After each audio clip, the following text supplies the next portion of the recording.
تہجد کا سجدہ۔ تہجد کا ایک سجدہ بند راستے کھول دیتا ہے اور پھر جو ناممکن ہے وہ ممکن ہو جاتا ہے۔ معجزوں کی سفارش۔ اگر نصیب کا لکھا ہی سب کچھ ہوتا تو اللہ تعالیٰ دعا مانگنا سکھاتا ہی کیوں؟ دعائیں اللہ سے تمہارے لیے معجزوں کی سفارش ہیں۔ اللہ سے مانگو۔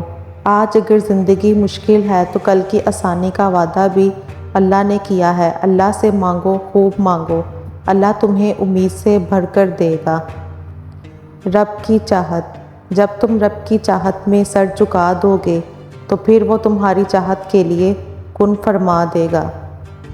اللہ کا ظرف۔ وہ تمہیں انسانوں کی طرح ماضی کے تانے نہیں دے گا کہ اب آئے ہو، اتنی دیر بعد آئے ہو، گناہ کر کے آئے ہو، اب کس کے منہ سے آئے ہو؟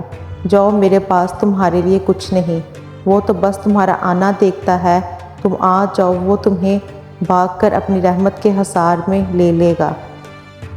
اللہ منزل ہے، منزل سب کی اللہ ہے۔ محبت، غم، آزمائش، یہ تو سب سفر کا حصہ ہے۔ اللہ کی محبت پر کبھی شک نہ کرو۔ اگر اللہ تمہیں آزما رہا ہے، جو تم نے مانگا ہے اس کے لیے تیار کر رہا ہے۔ شکوہ نہ کرو۔ ہر آزمائش کے پیچھے اتنا بڑا صلہ ہوتا ہے کہ اگر تم جان جاؤ تو کبھی شکوہ نہ کرو۔